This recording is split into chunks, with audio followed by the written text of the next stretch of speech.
Oh, we're ready? Ooh, buddy. All right. Welcome back to Who Wears Your Pants. I have a special guest today. Her name is Leah Helin. She is a chiropractor, a healthcare practitioner, a doctor. And she is here to talk to us all about our bodies. Our bodies. Hello. Yes. Thank you.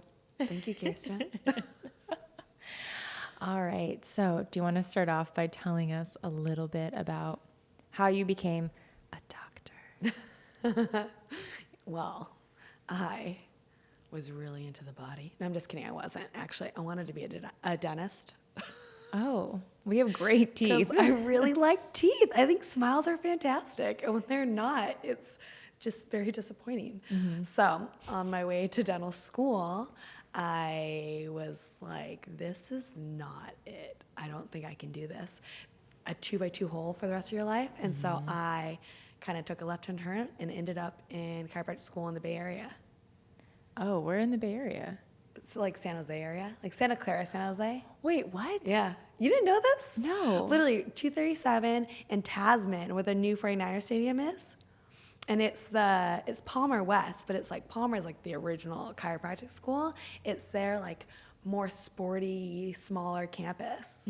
I wonder if I ever saw you Probably not. at like San Jose Bar and Grill or Oh, maybe, probably.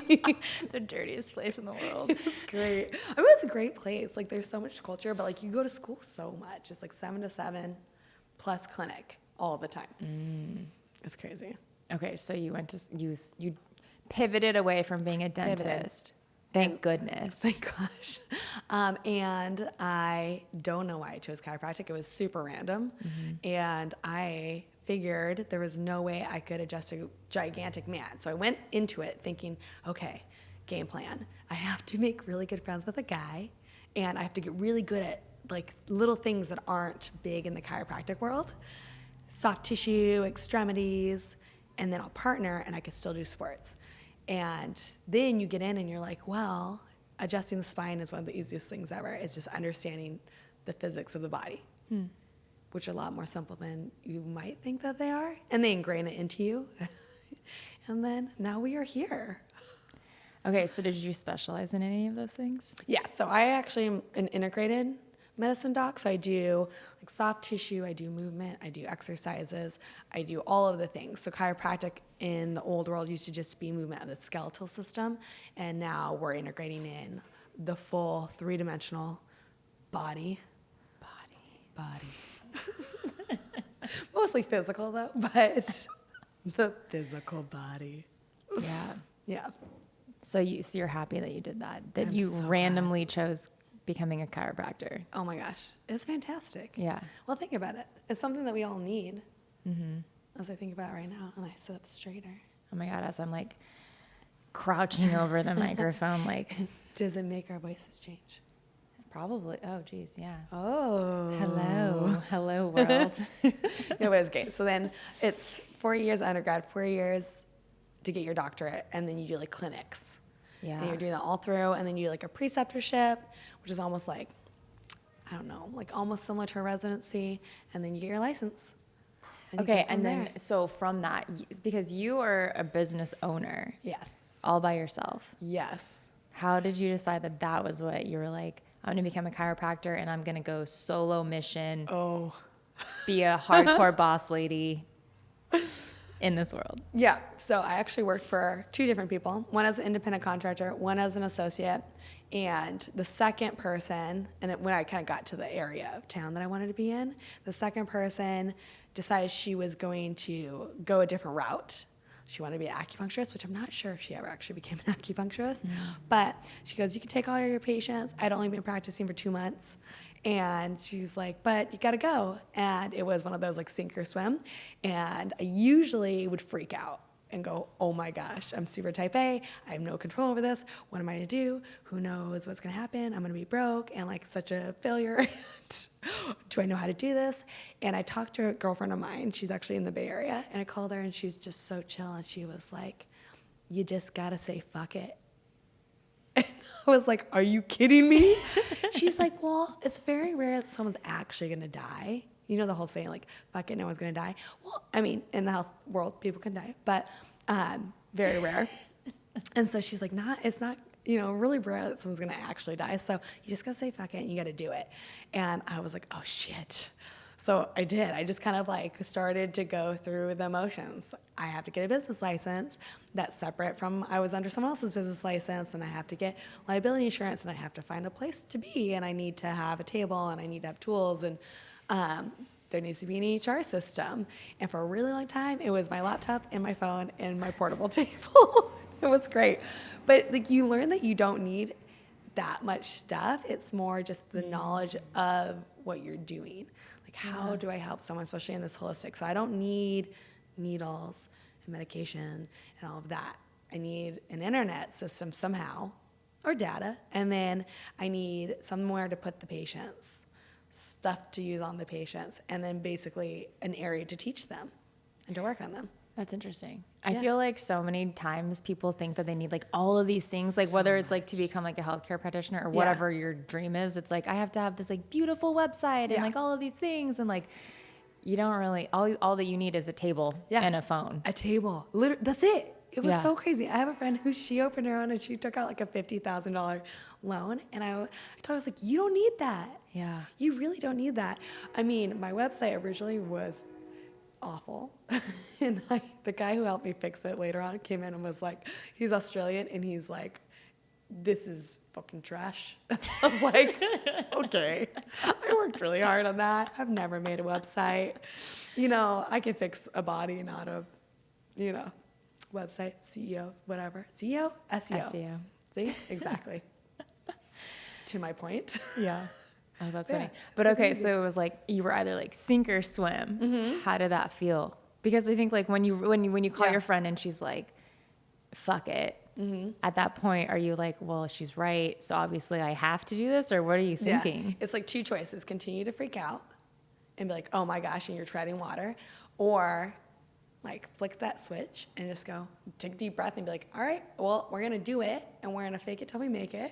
Because they literally teach you that in school. And you're going to just go. Yeah. And so the whole fake it till you make it thing, and this is something that helped too, was like they taught us in school that they say fake it till you make it, but not because you're faking it. You are just relaying this confidence, and it's helping your brain use what it already knows. When you're freaking out, your brain goes into this like chaos of fog mode, and it's almost like you forget everything when you have all the knowledge. So you're faking it, but really you're just like exuberating confidence in all of the stuff that's ingrained into you already for the past 8 to 10 years, right? Is just coming out. Like you're doing it. It's in there. It's second nature. Yeah, exactly. Second nature. It's just awesome. It's almost like visualization or something like that, but like in action. Oh yeah, 100%. Just start doing, and it just flows.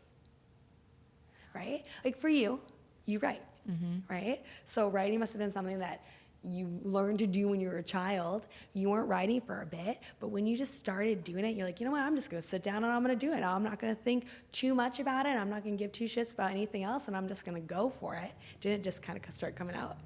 You're like, oh, wow, I can do, whoa, look at my penmanship. Okay, I'm not writing with a pen and like a calligraphy over here. Again.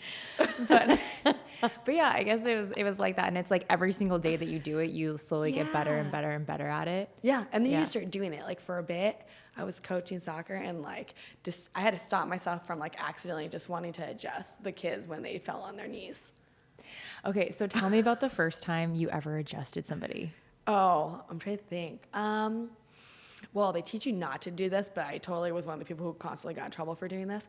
So you're adjusting, you learn like pieces at a time, and you learn to palpate, and you learn to like which direction it needs to move and how to figure out and diagnose what the misalignment is, kind of like which way it's kind of moved a little bit. And so you're bringing it back to a balanced state. So when you first finally do it and you give this like thrust, I'm pretty sure I thrusted and nothing happened. I was like, oh, damn. That's what she said. Okay. Right. Exactly. So then you get really good at it. And so you're thrusting on point at this point. And once you do it correctly, then usually you'll hear a cavitation, not always. What is a cavitation? Is it a It's pop? like that crack noise, that like satisfying crack that people go like, oh, either they love it, they want to be cracked, or they don't love it. And we don't personally like when people call it being cracked because there's so much more to it. But sometimes to relate, you're like, all right, yeah, just lay down. We're going to crack you, quote unquote, crack. Air fingers. But yeah, and then once you get that cavitation, it's kind of like this very like not sexual, like very satisfying. Please go on. It's very satisfying, and you're like, and usually it's just one joint that you fixed and kind of like help rebalance, but you're kind of like, I did that. Most of the time you haven't really changed that much yet because you haven't learned to do as efficiently as you end up knowing it by the end, but you start doing it. I think it's like within the first couple weeks of school, they're teaching you how to do these things. Yeah. That must be like a powerful feeling to be like, I like moved to this person's body. Oh yeah. Once you figure out that you aren't going to hurt them for the most part, and you're like, oh, there's science to this. Oh, once you understand it, you're like, okay. Yeah, I always have like a fear of, and I'm sure that this is maybe pretty common, but like having your neck cracked, like when you do the one position, they put you back and then they like crank you. Oh yeah. That to me, I'm like, are they about to kill me? Like, do you have a fear of that happening when you first started? When you first start doing it, I would say a little bit. But then, so the crank, you should not end up looking over your shoulder. If you're doing that, then someone is not like really using the finesse of a correction in the neck. It really doesn't take that much range of motion. It just takes a line of correction, so like a little bit of a movement in a direction that brings it back to balance, and it's gonna go pretty easily, and your face should not end up over your head like an owl. But those are more muscle moves, so someone's going too intensely into a move, and that can happen, and those are scary. I, to this day, think that's scary. If someone takes my head over my shoulder, I'm like, that was wrong. But like, really, it's not that. You're basically just, it's a little bit of movement in a direction to rebalance, something that's kind of offset. Okay, so tell me what is like the craziest accident that someone's come to? Like they do something and they come in and they're like, you're not gonna believe what I did. I mean, I feel like there's so many of them. One that I very much, and sorry if you're listening, no names, but she did not tell me, like originally, she had low back pain, and we're checking to make sure there's no breaks. Is there a herniation? Is there something like internal going on? Like we go through all the checks before we even do any treatment, and then I personally do soft tissue and movement, and then the chiropractic adjustment. But she had low back pain. I was checking her, and she just wasn't testing positive for any disc herniation, but she was having pain throughout the whole thing. And so then I'm like, I wonder, do you have a fracture? Like, did you have a fall? And she wouldn't tell me what the mode of the accident was, which is like 90% of the diagnosis. And so you're kind of sitting there being like, okay. So I'm going through and I tell her, I'm like, I can't adjust that area. I'm gonna tape it up. I'm gonna do everything I can to help you like get out of pain, and I'm gonna send you for an MRI because I think something is wrong. And I very rarely do this because usually you can figure out. So I go, I think something's wrong. And she's like, no, whatever. She gets so upset with me. She's younger and she's in her 20s, and she takes it and leaves, and tells me she's not gonna come back. And I'm like, okay. So then a couple weeks later, I get this text that says, is there any way this MRI will still work? And I said, of course. Let me know when you go. I usually get the reports way quicker than they're able to get to you as a patient. They're gonna send them to the docs. And so I get the report, and she's got a bilateral fracture in her low back. And she finally goes, I fell out of a sex swing, and my boyfriend landed on top of me.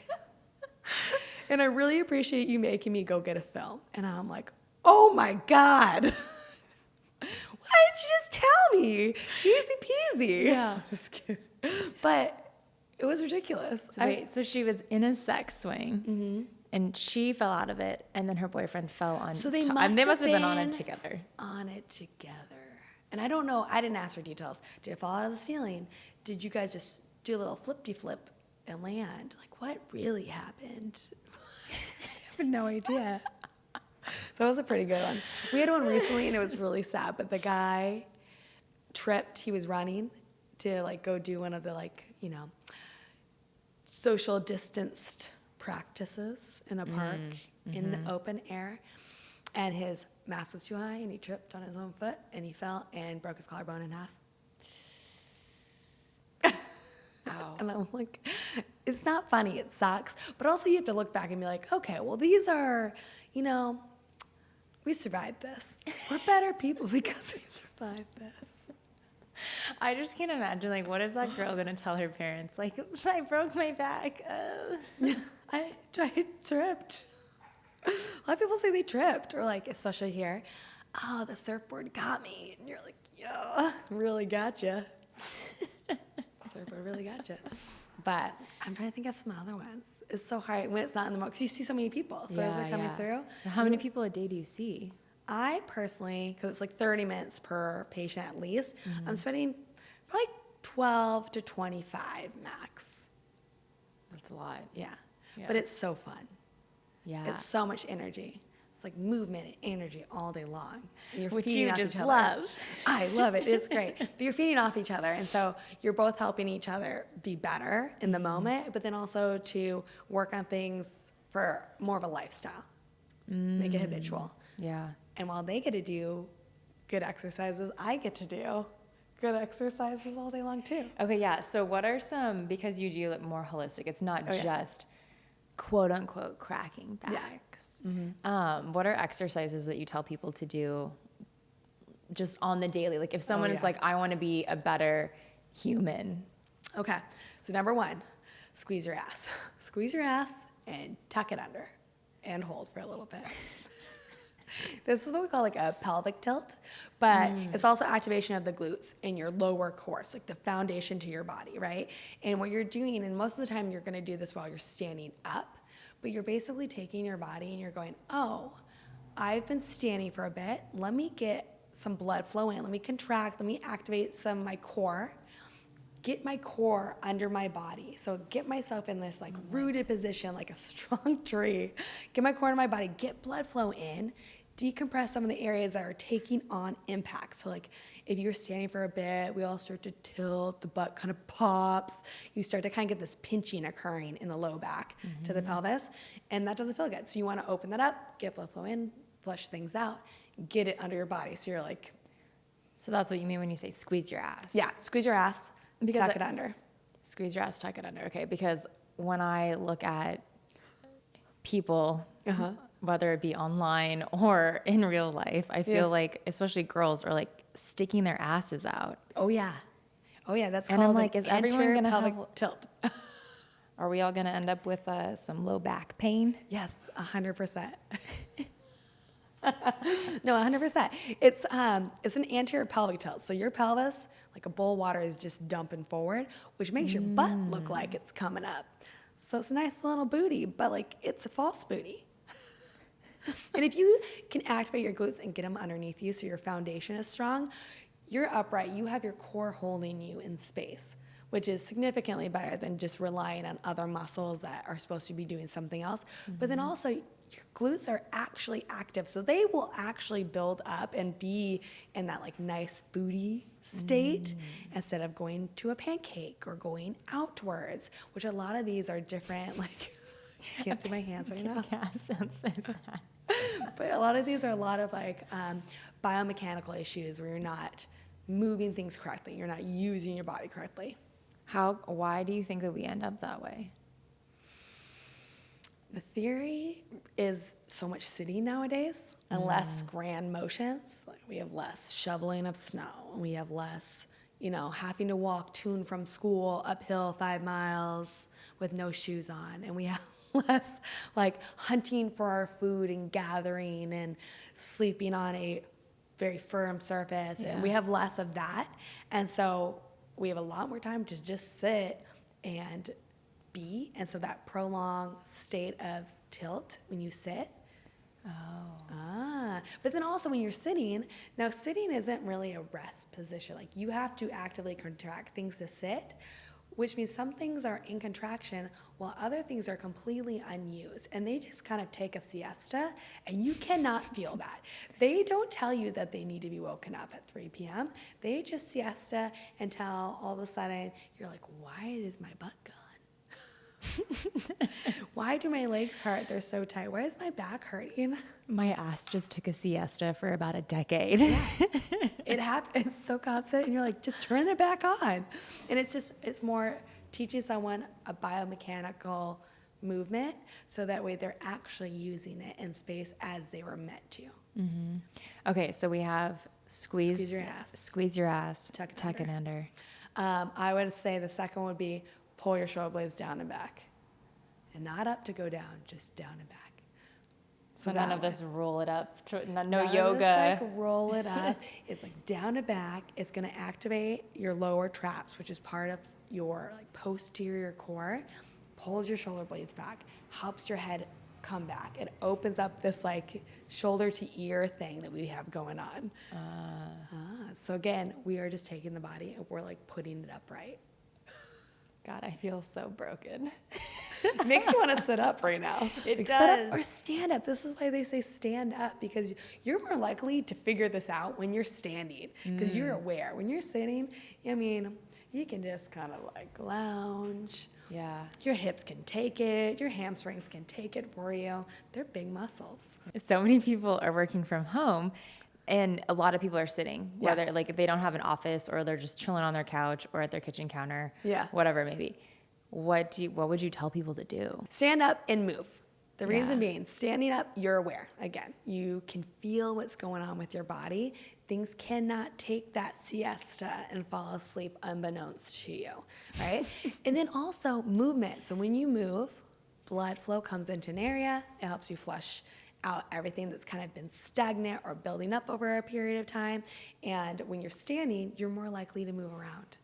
That's true, yeah. It makes it so much easier. You can do so many things standing. You can be on your computer. You can cook. You can talk on the phone. You can have a podcast. I guess we could stand. We could stand. I mean, I might not stand right now, but we could definitely stand. So I would tell people, stand up. Find a way to stand up. Stand up whenever you can, move. Mm-hmm. And if you think about it, activate your core. So get that butt squeezed and tucked under you and pull those shoulder blades down and back. Mm-hmm. Yeah. Sweet. So those are 3 things anyone can do. Anyone can. So easy. Yeah. And we never do any of them. Okay. So I know we kind of talked about this before the show started, and I'm like, please, I can't ask you this until we start, because like for even those simple things, or like if I've ever had some kind of injury and a physical therapist or you have given me exercises to do, and they're really not that challenging. And there are far more difficult things to do in life, but I just am a piece of shit, apparently, and cannot bring myself to do them. And I want to know why. And I know I'm not alone in this. Yeah. So people not doing their exercises. Some people are very aware that they're not going to do their exercises and they're very honest about it. But really, it's more, here's your mind-body connection, right?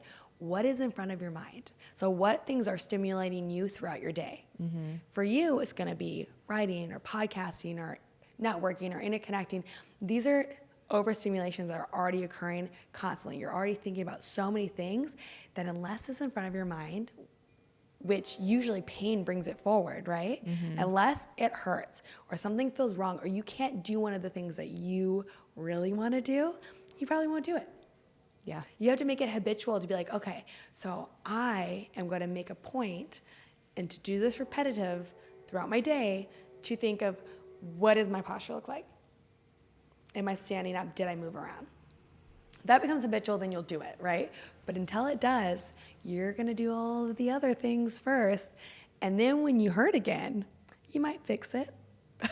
And then as soon as the pain goes away, the exercises go away. They go right out the window. It's so crazy. And I tell people, I'm like, okay, one thing you could do for yourself, if you know you have an area that always hurts. So if you always go, okay, every few months, my low back hurts. Mm-hmm. Put a Post-it note. Put it on your computer. Put it on something that you're looking at. Put it somewhere where it has to be in front of your head. Draw a picture of a butt. However you need to remember it, but make it so that it has to be in the front of your mind. And so you walk past it every day and you see it. Mm-hmm. And you start going, oh, I need to squeeze my butt. All right. I need to tuck it out. I need to get a little pelvic tilt. Mm-hmm. You know, I need to wake my booty up and stop relying on my low back to lift things up. because then it's in front of your mind. Yeah. And then once you start doing it, you're doing it over and over and over and over and over and over again. One, people are probably going to ask you what you're doing. And you're going to be like, I am squeezing my ass because it feels so much better. It feels so good to squeeze my ass. Yeah, so now you're on a second level. You're teaching someone else about it too. And you're doing it again repetitively. So now we're starting to make a habit. And you can keep the habit, but you also can go ahead and lose the habit. Yeah. Just depends on the person. So keep it in front of your mind. Okay, so having visual cues is a great way to keep it in front of your mind. Having like a partner who you are cueing with. Like, oh, Kirsten, sit up straight. Your shoulders look like a hunchback. That's going to make you think about it, right? Oh, yeah. Yeah. Or if your significant other is like, your booty's flat, you're going to go, huh, I thought I was doing squats, but my quads are pretty tight and my butt feels like a pancake. Yeah, that's me probably. So it just means biomechanically, some things are not activating correctly. You're using other muscles. Yeah. So you're going to fix it. Yeah. Right? Uh-huh. If you start seeing it and you're like, oh man, every day, you'll start doing it, but it's not until you see it or you feel it or someone's cueing you or whatever. Yeah. You can't do the thing that you want to do. Then you'll fix it. Yeah. Yeah. Okay, so that's really helpful. Isn't that so cool? I think it's really cool because it's that whole theory that the body or the universe, however you want to look at it, if you don't pay attention, it's going to make sure you pay attention. Oh, totally. So it will take out your favorite thing to do. Like if you're not listening and your body's like, hey, you're having a shoulder issue and you're playing tennis, it will take away your ability to hit that tennis ball. And then you are on it to fix it. You're like, oh my gosh. Yeah, I've always felt, and this is maybe a little bit differently, but like every time in my life that I've ever had some kind of like, not tragic accident, but like some kind of accident where I like randomly break a bone or like do something and I really mess up my body, I feel like it's like a sign that I need to, from like a completely different aspect of my life, I'm like, okay, I need to fix this. Yeah, 100%. It's usually you've hit a climax because it's probably been telling you. So your body does to give you little, we call them a prodrome, but basically they're a preview that something is wrong. So for the body doing it, it'll be like, you're really tight and you're stretching, but it's not actually loosening up, and that's kind of weird. Or you wanted to go do something and you can't hit your normal pace, or you're really fatigued in a sport that just comes natural to you. It's your body being like, something is off. Hello, fix me. We need some assistance. You're not paying attention. And then if you really don't pay attention, it'll go for a bit because it's incredible. And each person has a different timeline, but eventually it's going to pull you off and be like, yo, listen up here, you messed me up and I need fixed. You're benched. Yeah, you're benched. That's literally what it is. I'm going to use that. You're benched. You're pulling you out of the game. I had to bench a tennis player today. I was like, listen, you're not doing it. You need to just pause. And she was like, what does that mean? I already had tennis today. And I was like, oh my gosh, no. It's so hard because I think that's, at least from my personal experience, and I'm sure all of these other people, it's like, that is the thing that you love. So you're like, I don't want to stop doing it, but you have to consciously be like, if I keep pushing this, I'm not going to be able to do it for months, as opposed to if I just take a week off and be really careful. Yeah. Our brains just don't want to like play with our bodies. Our brains and bodies are connected and it is amazing, but there's also a bit of a disconnect. They're like step siblings. Yeah, between the brain and the body. And I feel like sometimes they're tricking each other. Like you'll have pain somewhere, and so someone will come in and they'll say like, my toe really hurts. But really, it'll be coming from something else. So the cause and effect are almost like they're connected in regards to the fact that it's a chain line of movement, but where it's coming from could be like up in the hip or in their abdomen, or like it could be like the neck's off and they're like flaying their foot out.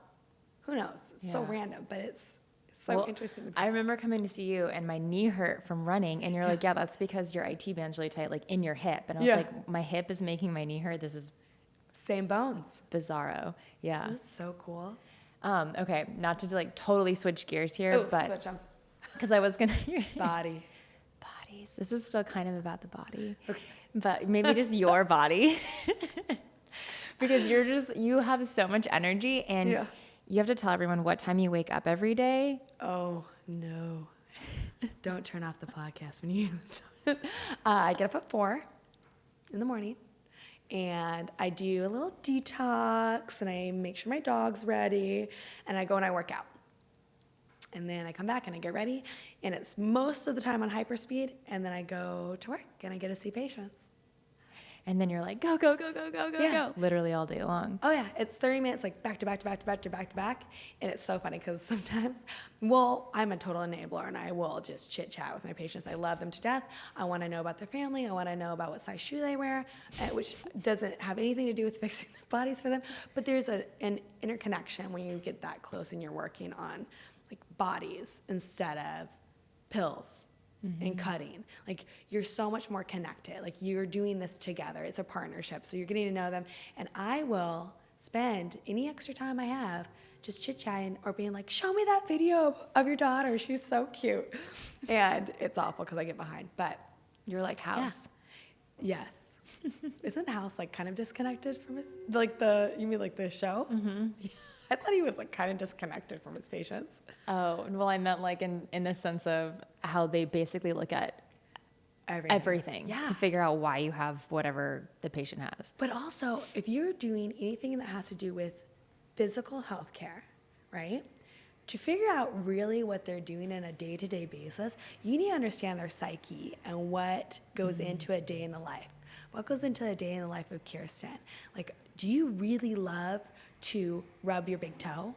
Like, is that a tick of yours? You know? Because that's going to change some of your movements. That's wild. Right? So if they're telling me, and we've already done the exam, but then I start to learn, oh, they really like to drive like a gangster. That is going to change their body position 1 trillion times. Oh, and they maybe didn't tell me that because it doesn't hurt when they drive. Oh, wow. So what would you say are like some of the most common things that people do that they don't realize are impacting their bodies? Oh, okay. Driving with one hand or leaning when you drive is a huge one. Because you start to get this whole torso torsion. So that's a big one. Sleeping positions. Oh. Especially if you like to sleep on your belly. I do not understand how people do that. I look at people passed out and I'm like, how do you breathe? Are you alive still? Did you die in your sleep last night? Yeah, that's another one. What was another one? How people hold things. Or what type of body language do they use when they talk? That's a big one. Interesting. Okay, dive into that a little bit for us. Okay, so right now, upper, like neck and upper shoulders are always so tight because everyone's on a computer, which even if you try to be so posturally perfect or you're standing, your eyes are going to get tired at some point. So as your eyes get tired, your brain tells your body, hey, we need help. So your body starts to come forward. You start to help your eyes so you're getting closer to the screen. If your head comes forward, your shoulders are going to come with them. They're best friends. They like to go forward together. So now we're starting to roll forward in our head and our shoulders, which is going to start to curve the upper back, right? So this is happening all the time. People are already tight there. A lot of people do talk, and when they're talking, they shrug their shoulders up into their ears. So now they're just over-contracting that same motion that they're doing for 18 hours a day, or, I mean, sometimes less, but a lot of people are spending a significant amount of time in front of a device, right? And so they shrug their shoulders up into their ears when they're talking, and they're like, hey, yo, man, I don't know. You know, this is, hey. Shoulders are coming up and forward, and they're just feeding into that contraction. Now that upper trap is a ball of cement, and they can't figure it out. Interesting. I don't know if I do that. I don't think you do that. I have a couple people who definitely do that. That seems like more like like the way you were just doing that was more of like a dude thing. Hey, cool. man. Okay, women, the hip pop. Oh, yeah. And almost everyone has one side they like to pop to. And what that's doing is that's putting pressure to that like posterior side of that hip and pelvis joint. And it's completely offsetting it, and then they're loading it. So those muscles holding you have to contract. The other muscles have to either extend to get there, or they have to shift. Interesting. Okay, so learning all of these things, why does this matter? Okay. Why does this matter? So Like, what do these small things do to over us? time? Yeah.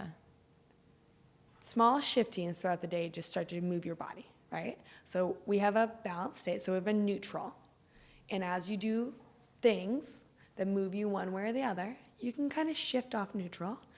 If you kind of counteract it, take the impact off, bring blood flow through, recorrect, you'll take that impact off. You'll start to go back to balance again.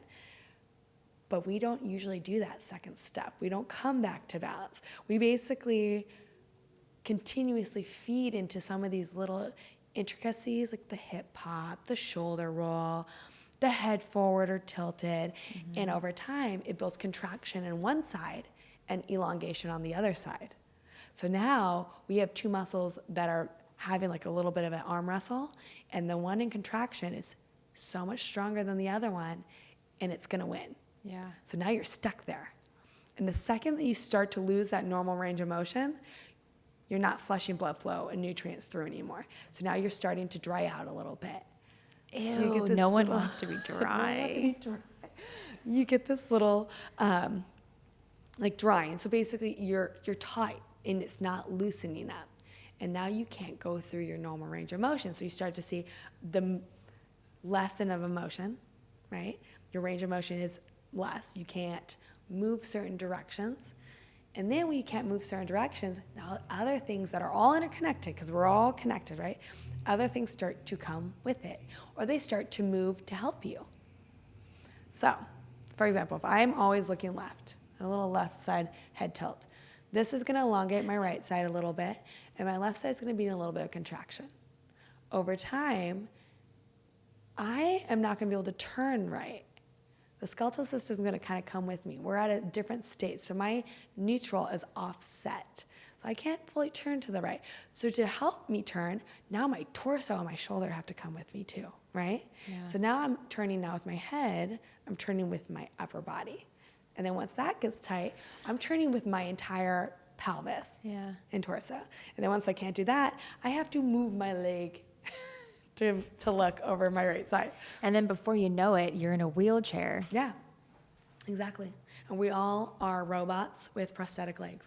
I'm just kidding. That's severe. You're like, but really. But we might get there one day. I'm just So what are the, I know you work out a lot. What are the best things that you would tell people to do for exercise? That are like the most, okay, so this is all about like being clearly like balanced and aligned. What's the Yes. best things to do? So this is the most annoying answer you're ever gonna get.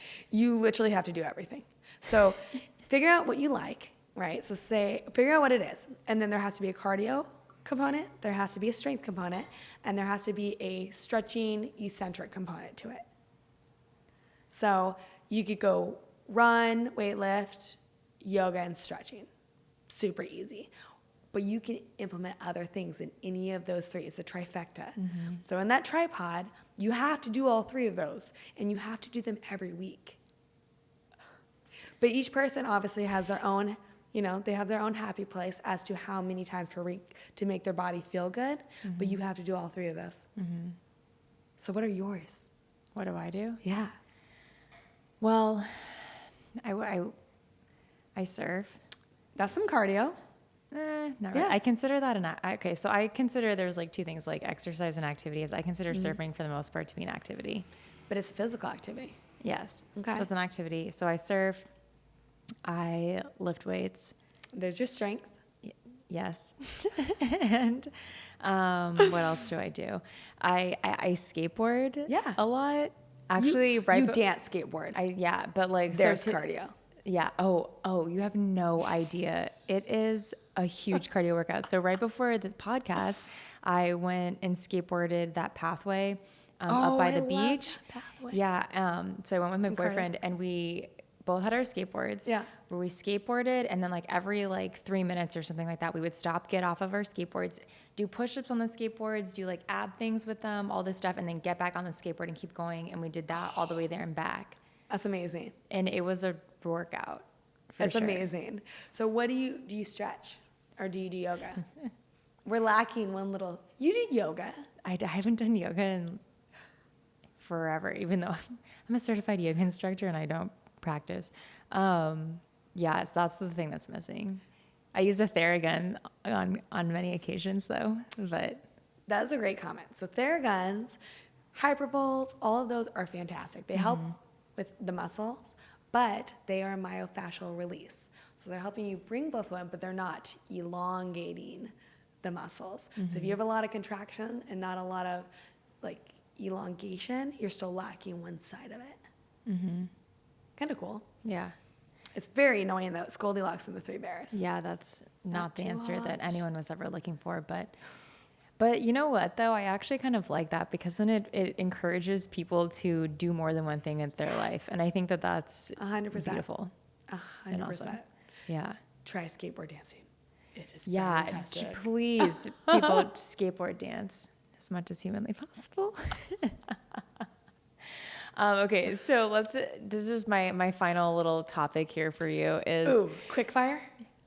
Oh. I'm just kidding. I'm like, I was ready. Okay, let me come up with some things really fast here. Okay, so you grew up in Alaska. Yes. Okay, first of all, when did you move to California? I moved to California. Well, I left Alaska in 2006 for my Okay. undergrad, and then I moved to California in 2011. Okay, but so tell us really quickly, like the highlights of life in Alaska, because that is, even though that is a state in America, it is an incredibly different lifestyle. And It like is very how does different. that impact who you are? Okay, so Alaska is you have a city, so don't get me wrong. You could go and be a city girl in Alaska if you wanted to, but just be forewarned, it's cold. And it's not super, super, super cold in the city, but it is cold for a long amount of time. But Alaska is very wild still. And when you grow up there, for the most part, they still keep the traditions of hunting and fishing and getting out into wildlife and climbing mountains to glaciers and camping on glaciers. And you do that so like on the regular. It's like just every single afternoon you might be doing something like that, and it's so easy because it's right there, it's available to you.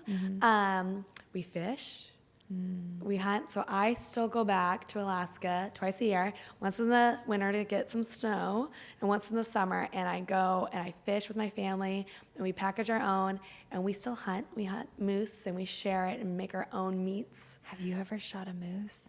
I personally have not. What's the biggest animal that you've ever killed? I don't even want to ask. I don't think I personally by myself have ever really killed one, because I've gone on the hunts. I'm not that helpful. I prefer to sit in the hangar and drink wine. Okay. But I'm good at spotting them. Like I was there just recently and I spotted one, and I kept saying, I'm like, you guys, I think there's a bear in there. And my mom kept telling me it was a bird. And out walks this gigantic, like few 100-pound bull moose. And I'm like, does that look like a bird to you? She's like, oopsies. And they swim. It's so cool. Like they swim, they're huge. But yeah, you hunt and you eat what you like hunt and gather. Yeah. And you share it with families that you're close with. And so that's kind of how the families all survive together. And it's kind of this ritual, ceremonial type thing where everyone gets ready and you have a time and an area that you get to go. So you go and you check it out. You look for the nests and you prepare what you're going to bring and who's coming. And there's almost always a little bit of a celebratory drink that you bring with you. But then you use every piece of all of the animals, every single piece. Wow. So, or we'll take the bones and we give them to, the bears, or I know when we were little, we were donating stuff to the zoo and we could pick which animal got this moose femur is going to go to the polar bear. Oh my gosh. It's really cool. But it's just different. Yeah. Like we don't spend as much time with stores, packaged things. Like, we go there and we do those things, but then we also do a lot of this stuff that's more primal, I guess.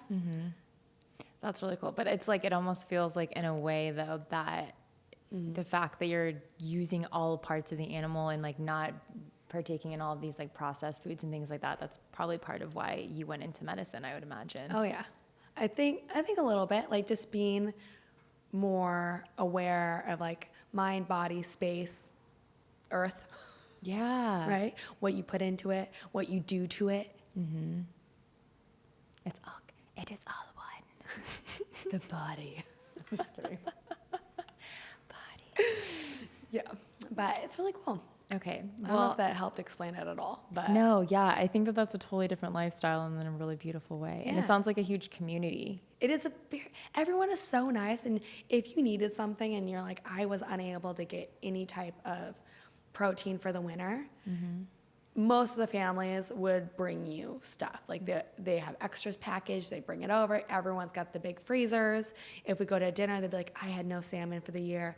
Someone's gonna bring you some salmon. Someone's gonna make you some jerky, and there's an exchange, or they'll say, oh, if you bring it, like, we'll cook it for you. It's really cool. It's a different style of community, because there's community here, but it's just raised around different importances, I think. Yeah, different values. Yeah.